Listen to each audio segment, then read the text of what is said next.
Okay, so for this project we are going to create a Romero Britto cat. Now, I actually do this on a separate sheet of paper, but you could do it on the back if you wanted to as well. That is totally fine.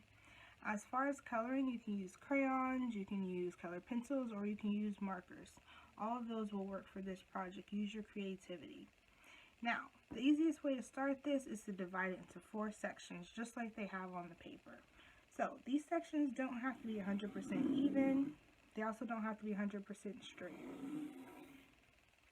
Normally, I would use a ruler for this, but we don't need it because we're going to end up erasing them later. Okay, so to start off, we're going to start off with the face.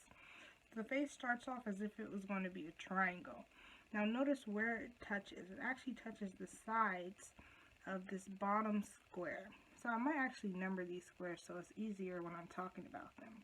So I'll number that 1, 2, 3, and 4. Okay? So, starting in square 1, we have 2 lines that are going to go all the way down into square 3. Now they kind of curve at an angle. Kind of like they're making a triangle, but they didn't quite get there. Okay, now for the bottom of the face, you actually want to bring it in on the 3rd quadrant for a triangle. Okay, moving on to step 2. Now we need some ears. So each ear is a triangle in itself. So make a triangle for each. Go all the way down close to the bottom line, but you don't ever actually touch it. So cross these lines so that they connect for the top of your cat's head. Next step, we need to actually add the feet. So the feet, I like to think of it as a W.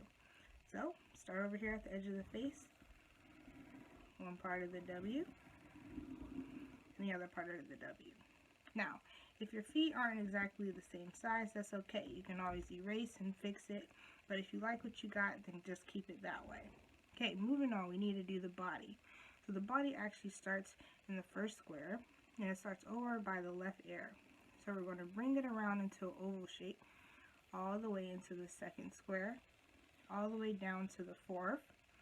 And the last part, we want to actually bring it over to the paws.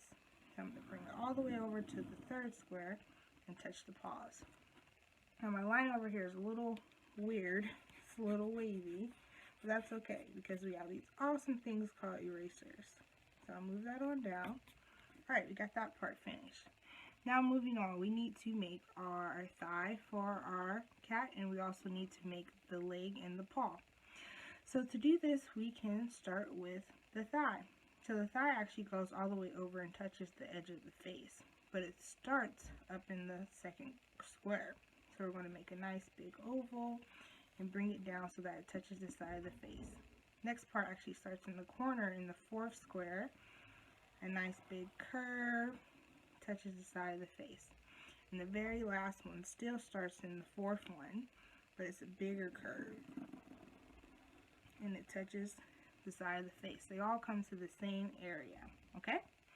So next we can start with the last details on the face, so the eyes. So you can use this top line and just create cat eyes. Now cat eyes are kind of like ovals, but they actually have a point. So when you go in for the curve of the eye,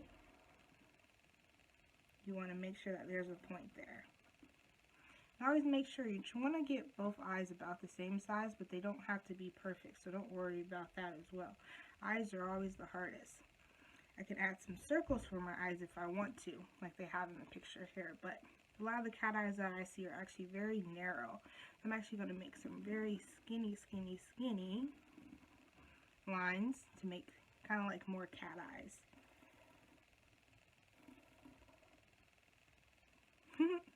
Cat looks kind of good. So we're going to move on to our nose. So our nose is an upside down triangle, and our mouth, you can touch your nose, make one W, and there you go. So you're done. So all you have to do is add color.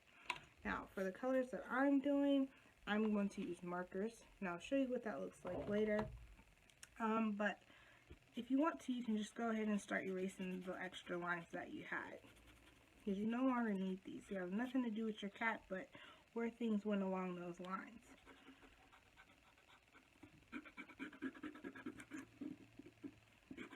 I'm also going to erase my numbers. Now when you color in your cat, one thing to remember is you don't actually have to color in your background. So if you want to leave the background nice and white, I am okay with that. But I do like color, so if you want to put some color or some really awesome designs in the background, that works. Now if you have a cat yourself and your cat has really cool things, like maybe there's a line here or a certain color or certain shape on your cat that you really like and you want to put it on yours, that's totally fine. Maybe your cat has a little zigzag in the middle of its face, or maybe it has a weird stripe down the middle of their back. You can go ahead and add that in just to make your cat your own, okay? So go ahead with color, and I hope to see all your projects.